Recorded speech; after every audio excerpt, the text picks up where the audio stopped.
Park Lodge Hotel Group is a proud sponsor of Style and Glamour by Yolanda.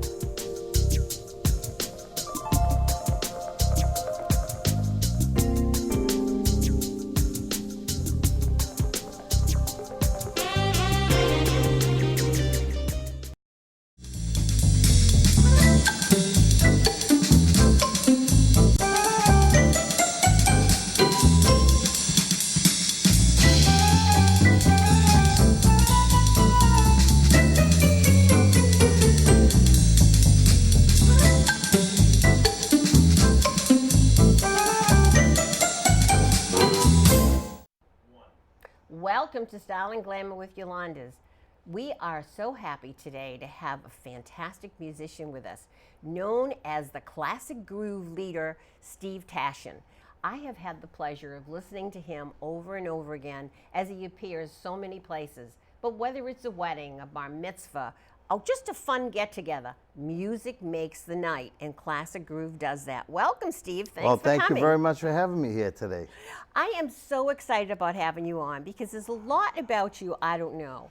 You were a very early age when you started playing. Tell us about that. I started playing at the age of 10 years old.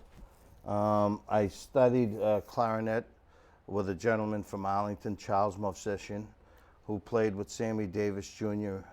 Years ago. Wow. And then I studied with Attilio Poto, who was a first chair clarinet player for Boston Symphony. And that's where I started. Basically, I was a Middle Eastern musician for many years. Well, we know with the name Tashjian, it had to be Armenian. It had to be Armenian, right. But you started really playing that first. Yes, that was my... and how old were you then? I started playing Middle Eastern music at the early age of 12 years old. But I mean, I really never played professionally until I was, say, 15, 16 years old. And the first instrument was? Clarinet.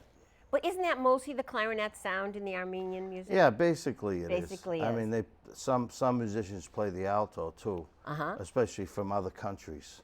And so, but basically clarinet is the main instrument in a Middle Eastern Armenian setting. So. But now, when you started then, you were playing at like Armenian functions? Well, is we that do mostly? picnics, functions, you know, retirement parties, weddings. I do a lot of Armenian weddings. And, you know, it just developed into a nice thing. And then my heart went to listening to American music, and I developed that probably 10 or 12 years ago.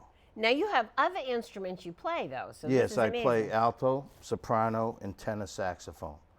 And it started with the soprano. My love was, when I first got into the American scene, I was into Kenny G. Okay. And he was my inspiration. Really? From the beginning, yes. Now, when you started, you know, did you have a group then? Did you have a little group Basically, back then?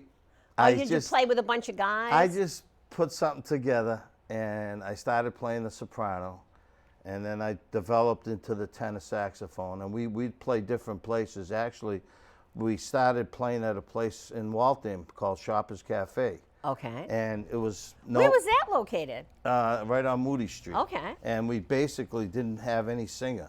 It was just basically instrumental, smooth jazz. How many of you were there? There was 5 of us. Okay. And you know, it just developed into something. And then I put together a Middle Eastern jazz fusion at Ryle's Jazz Club one night. That's the name I was trying to think of. Right. When Phaedra plays is Riles. Right. Okay, then I understand. And that's where I started getting involved with the smooth jazz American style. And I met a young lady who was in the audience that I was introduced to. She was a Berkeley student. Her name is Ashley Alexander, and she was actually my first singer. Wow. And right now she's in California, and she's just finished a country western album, and a phenomenal singer. Now she went from that kind of music to country western. Right. That's interesting. Yeah, she's, how you change. Yeah. Well, she didn't do country western with our group. No, of course not. But she was my first singer that worked with my group, and we did weddings together, functions, and she lives in California. We still stay in touch, and she's done a lot of big shows. She was a front act for Willie Nelson. Wow. She's done some pretty big things. So you still stay in touch with her, which Oh is yeah, awesome. she's my first singer. She's a sweetheart. Now, did you always live locally? I didn't know that. Yes, I lived in Watertown originally. That was my hometown. I had a sub shop on the Crawford Street. It was called JG's, and then I moved to Waltham when my son was born back in 1981.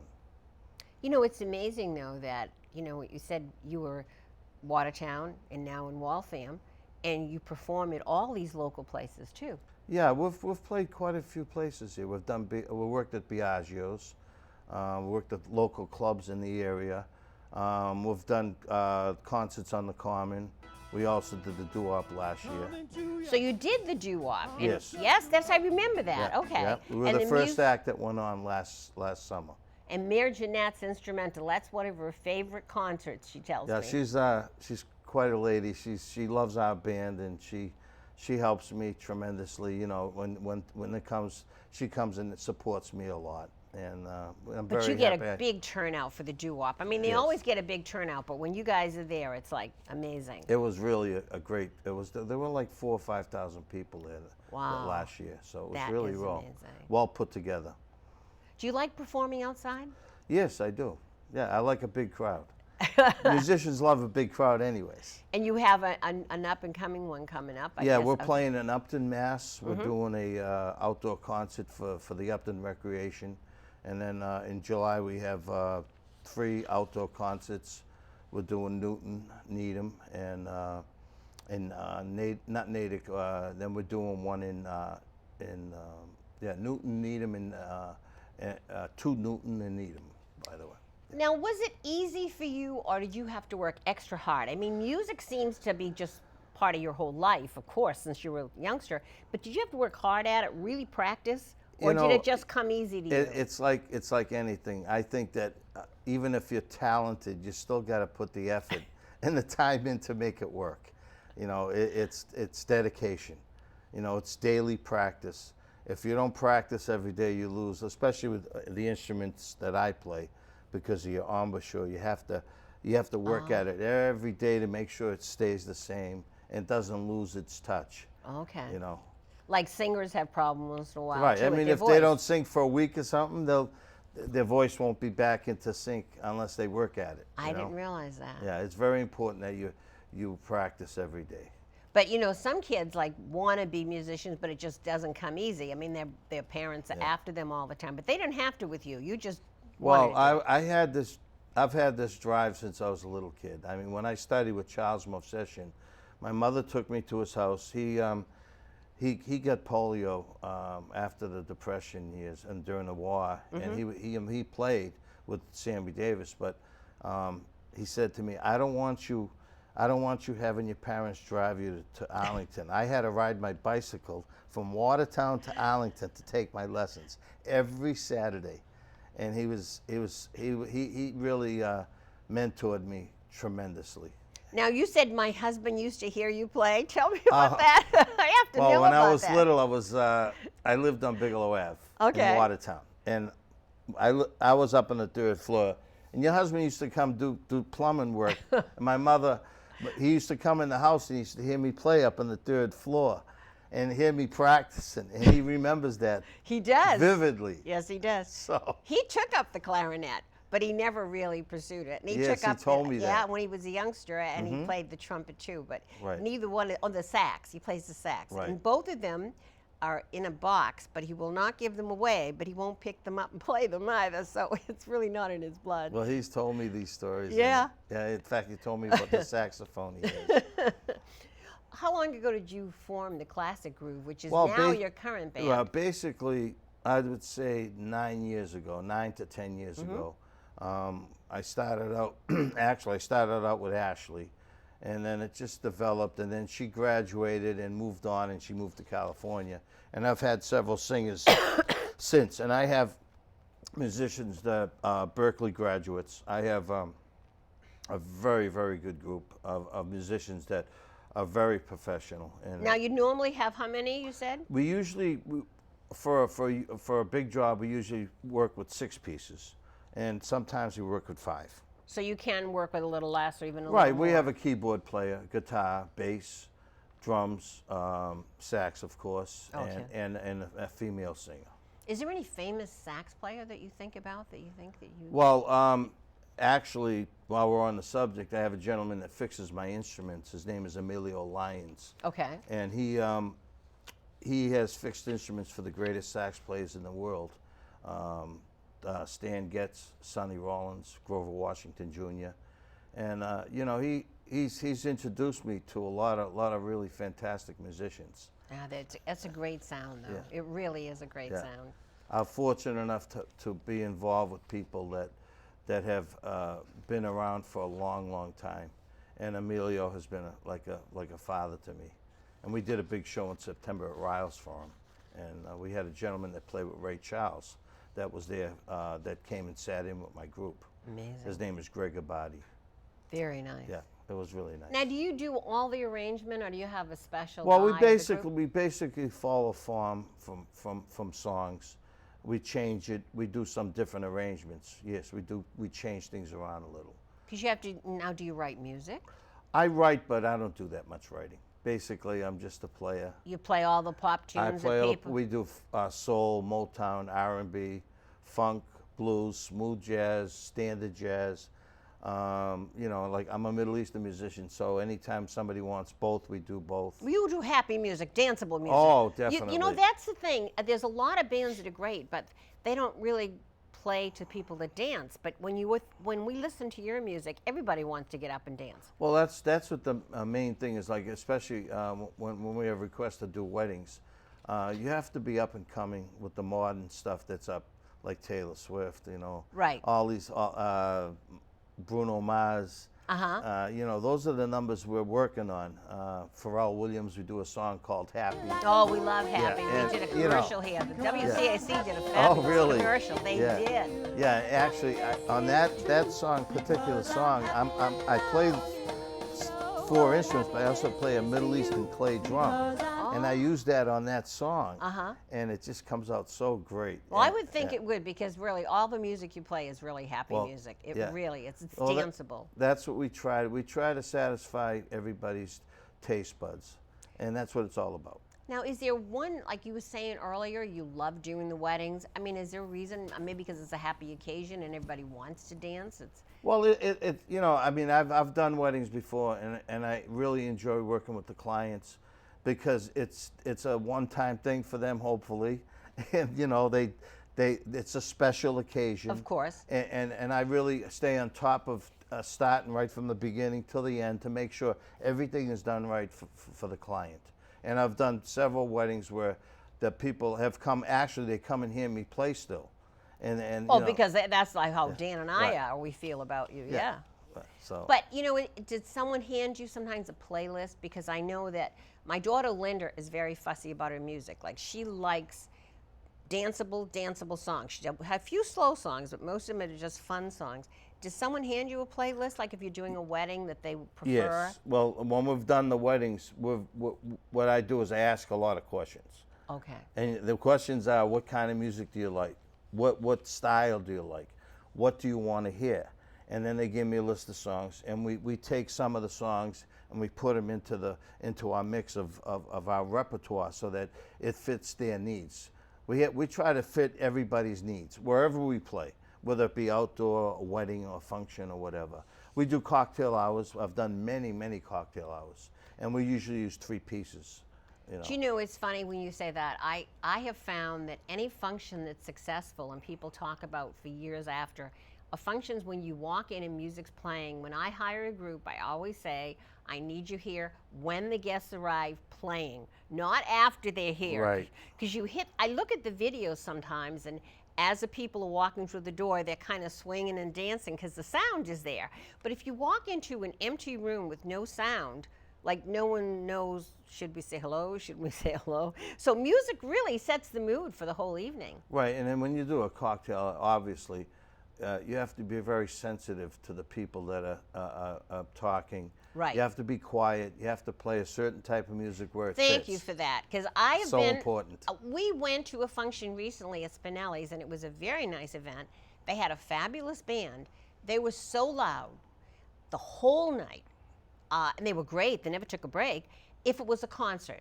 But there was no way anyone could have a conversation. No, you can't do that with that kind of event. You have to be very subtle, quiet, and you come across very nicely if you do it that way. And of course, the great motto is less is more. Right. And then when they get up to dance, then you can really power it up and go, because you know everyone's up dancing because the music is so great. Yeah, everything is, it's all timing, and it's all, you have to look at the audience, and you have to visually see what's going on. If you don't do that, you're not connecting with the public at all. I noticed that with you. I mean, I watched you at Biagio's one night, and how fantastic. Everyone wanted to get up and dance, and yet you'd bring the music back down and then bring it back up, so everyone was on a high, and then they could relax, and then they were back up again. Yeah, if you kept it on a high the whole night, I mean, it would be boring. Now, did you ever think of teaching? I've taught actually, I taught several students clarinet, and one of the reasons why is, God rest his soul, Charles Musician, when he died, before he died, he asked me, he says, I want you to teach, I want to have you teach a couple of students and pass what I have taught to you, and that's why I did it. But I really don't teach per se that much. I mean, I'm totally involved with my music more. Right. And it's time consuming because I have a lot of material that we have to work on. And it's well, as you said, you're coming up with all the new songs, Right. everything people want to hear. So you well, want you have to do that in order to, like, if you want to do weddings and functions, you have to be on top of your game and really know what the modern stuff is out there that is needed to play when you have a group. because it must be very difficult when people come up and give you requests, and you're saying, wait a minute, but you seem like you don't have a problem with that. Well, sometimes you make adjustments, I mean, if you can't do one song, you give them another song that is close to it, but we're pretty good. I mean, basically, we know how You're to very good, because you guys don't even have the music. They just give you a suggestion and you do it. We try to accommodate people with songs as much as we can. We have a great repertoire, and it seems to have worked out very well. Yes, for it us. does. I mean, Yeah. I have been there, and I really want to make sure that I And I follow think, you around. The most important thing that it's eclectic, it's different. Exactly. You mix it up. If we were all one style of music, say we play country music all Right. night long, that's not my forte. So Yeah, now think about country music. Now that's some fun music, but you never got involved in we that do yourself. we do you we, some of it? well we do a song called "Before He Cheats" by Carrie Underwood. "Take It Back" by Reba McEntire. Oh, I know that one, "Why Haven't I Heard From You," Reba McEntire. So we mix a lot of different things in our mix, and I think that's what's attributed to our success. Yeah, as a and I group. think sometimes you find them when you're paying attention to the audience, you notice what they really seem Oh yeah, to love. and you can feel what an audience wants from one song to the next. Right. I mean, we might have a song we write up a list of songs for each set. And if there's one song that's just not going to fit at that moment, we switch it around. Now, how far will you go? I mean, if someone called you and they were in Springfield or something. We'd drive out to Springfield. You drive out? Yeah. Right. Do you ever have to go anywhere like Newport and stay overnight? We've done that. We've Yeah. done it. We've played in Kennebunkport. We did 2 weddings in Kennebunkport. Yeah, there's a lot of weddings in Newport, I was Right. going to say. Yeah, that they would- Newport, Rhode Island, right. Exactly. But we've exactly. done a lot of weddings in Maine, too. Really? Yeah, and it was fantastic. Actually, I found a little motel that we stayed at where we had to play the next day, so I brought my wife along. We stayed for the weekend. Yeah, well, you can combine business Yeah, and so pleasure. yeah, you can. So it's really nice. That's great.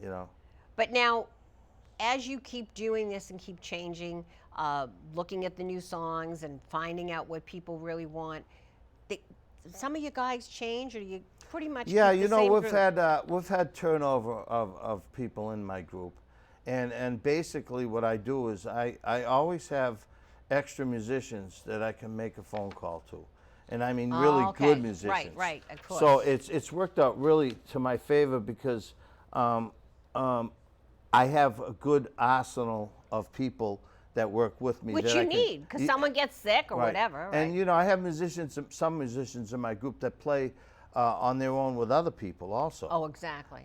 But you know, they're so good that you give them a list of songs, they work on them, and we don't rehearse as much as we used to.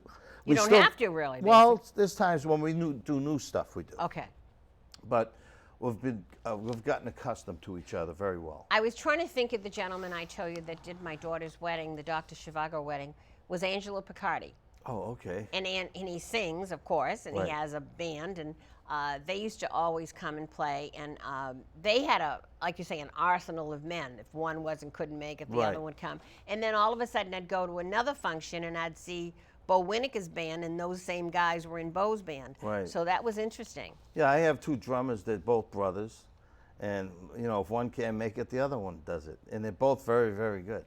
Yeah, that's amazing to me that you can do that and pull from this arsenal of musicians to get the night going, because Yeah. things happen in our lives that we can't be there all the time. Right, and you try to keep things simple so that when you make a change with a musician, they know the material, because they listen to the original song, and they'll be able to follow the form of the song and carry the night for us. When I first started, I always did live music, and then we went to tape music, but there was nothing like live music for fashion shows.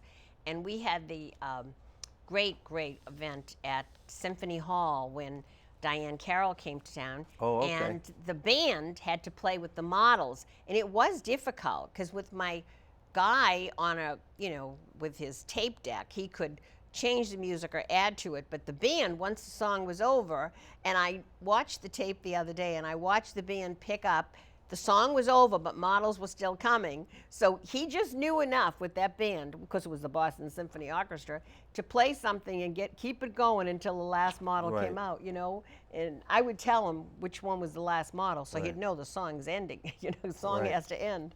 But you guys are able to do that. You can extend it or bring it back. Right. Well, that's part of the business. The professionalism. Yeah, professionalism. Very professional. I Yeah. mean, I saw you at Biagio's, and I brought some friends, and they said they wanted to go back. And when is he playing again? And I mean, and those are the kinds of things that, that bring you such success. Well, I appreciate your compliments. No, it's the truth. I mean, you make people feel happy. You make them feel like they want to dance. They're out for the night. You are aware that someone's maybe talking, so you want to be able to, they still enjoy the music. Right. Now, do you find that, like with an older crowd too, you have to really be careful because the people can't get up and dance? And Well, it's like I said before, you make adjustments, and you adjust accordingly to the people that are there. There's all different age groups. I mean, if I'm sitting there, if I'm playing in front of all young people, they want to really party. Yeah, They want to hear they want to party and really dance. So you can't put too many ballads in. I mean, and I do some nice smooth jazz. I do a number by the Righteous Brothers called Unchained Melody. I know the song. And that's my signature number, and I put that in basically all my shows. I learned a version that Sonny Rollins did, who's a great jazz sax player. And you know when to put certain things into the mix, and you adjust it accordingly to the crowd. And that's what it's all about. Well, music keeps you happy, but it's interesting because on my new car, Dan got me the satellite radio, and I always have Sinatra on there. And I always find that when it goes off Sinatra, then I get upset because that kind of relaxes me for the day. But I noticed on all his station too, like he plays so many other people besides himself. It's Right. not just Sinatra's music on Well, that. Sinatra was a great singer. He really was. And their bands were just, but Oh, you yeah. you have that kind of sound, that powerful band that a singer could really enjoy singing with. So your friend, as you said, the girls love Right. with you because they can really let their voice go Well, out. we try to accommodate our female singers that work with us, and we try to make them sound really good, and we don't try to be too loud behind them. And you have to be very delicate when you have a female singer sing up front. You got to make sure that her voice really projects to the public, and that's so important. I mean, we're all good musicians, Right. But we have our time and place to shine. Exactly. And we try to work as a group. It's a group effort. Now, if someone watching out there today said, "Oh my God, I love what Yolanda's saying with Steve," how do they get in touch with you? I mean, you have a website. Yes, my website is classicgroove.net, and You have a Facebook page. I have a Facebook page, Classic Groove, And my cell number is 617-930-6105. And of course, my name is Stephen Tashjian. And anytime you need any kind of event, a wedding, a function, a cocktail hour, a party, retirement, birthday parties, we do it all. Now, talk to me about, you have a website that lists, because that's what I'm interested in, because I love to follow you and I want to go when you're there. Well, we have a page on our website. Actually, it's listed as we speak.